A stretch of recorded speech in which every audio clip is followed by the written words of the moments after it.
Hey, what's up, y'all? Making sure I jump into this quickly.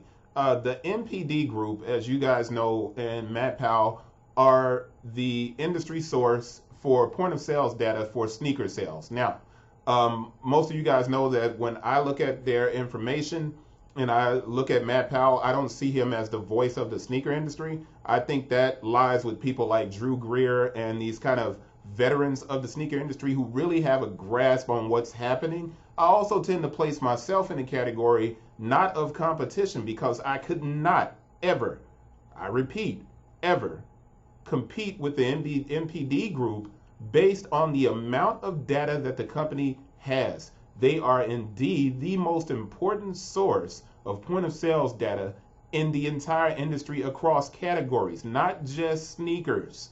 All right? So what I'm about to do is explain to you guys how I interact with brands and retailers.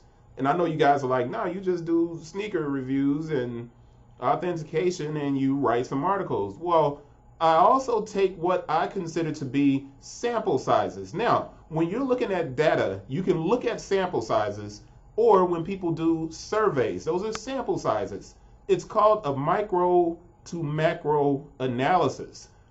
But for it to make sense, there has to be a considerable amount of data available, and you have to prove concept.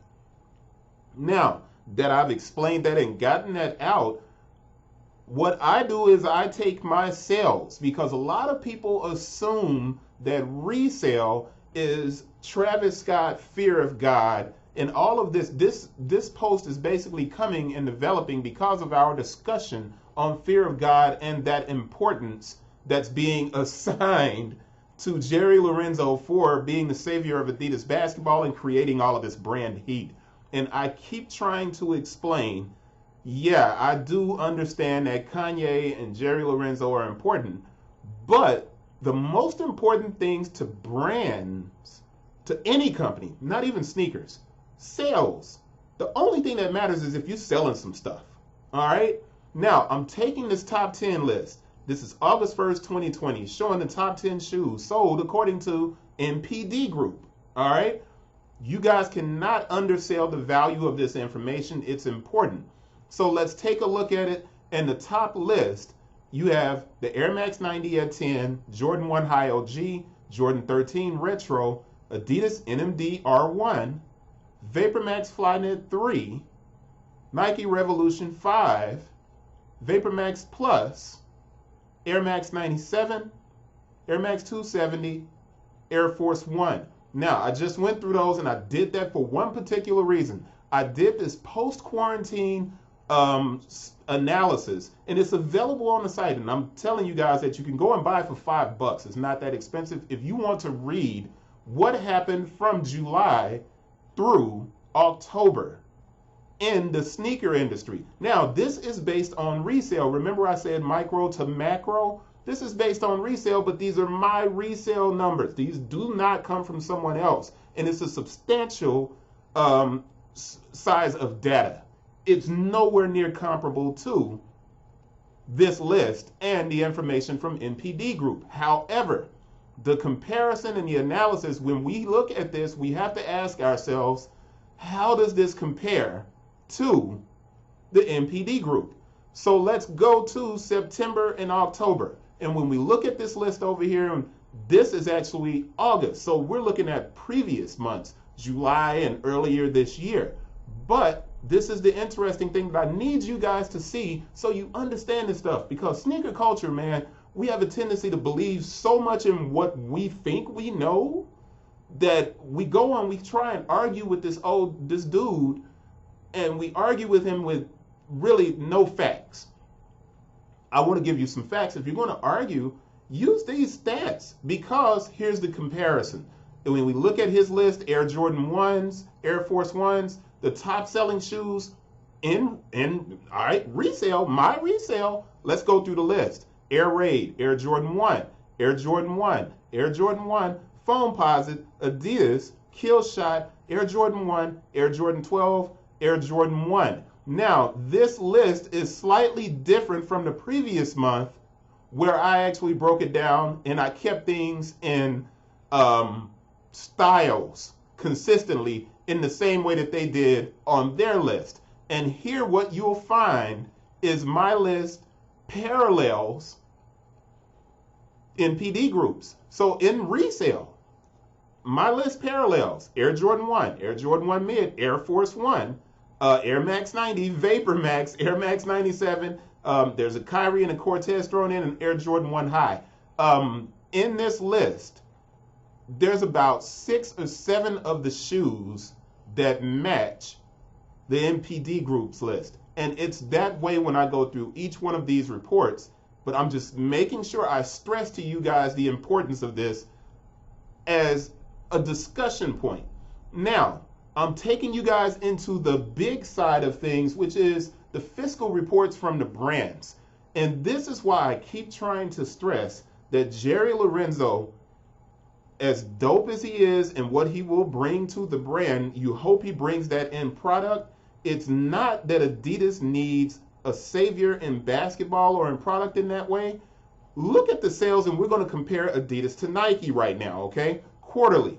So the second quarter for Adidas, right, you had a decrease of 34%. Obviously, COVID is a culprit, all right? But compare it to the same quarter for Nike, and Nike remained flat. Do you guys get what I'm saying? Nike remained flat. There was no decrease. The same quarter for Nike versus Adidas, there was not a decrease based on currency neutral basis. It's right there in black and white. Nike did not decrease. Y'all got that? Now, the following quarter, which is the third quarter, last quarter for Adidas, they rebounded, and that's good. I'm not trying to knock Adidas right now. They rebounded, but currency neutral was down 3%. They gained back 31% in Q3. And now you guys are like, well, what does that have to do with you and what you're talking about? What it has to do with Nike is in the same quarter, Nike increased 9% to 11.2, which means that Nike, if they do 11.2 this quarter into the next quarter, you're looking at a brand that's going to be doing around $44 million a year. That's important. All right. And I know I'm like going into hyper professor mode, but I'm a professor. It's what I do. Right. Now, where am I going with this? Adidas, you need a Jerry Lorenzo. You need a Yeezy because it does inspire conversation.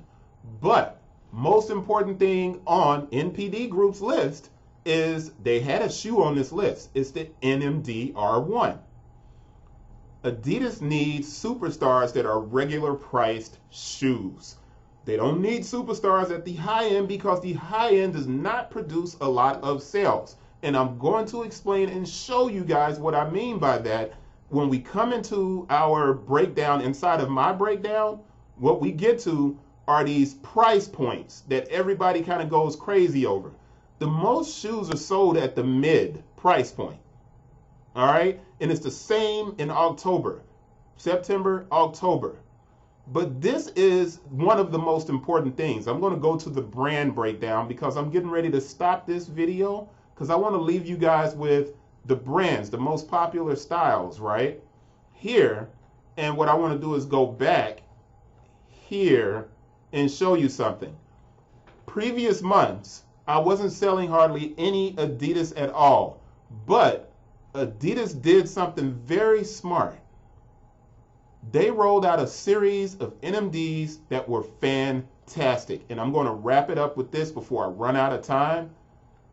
Adidas introduced, let me go in and find this before I lose my time, the Toy Story, the Berlin, and a number of other NMDs, and they sold through immediately at retail. Adidas needs stars at the low and mid end to compete. Think about that.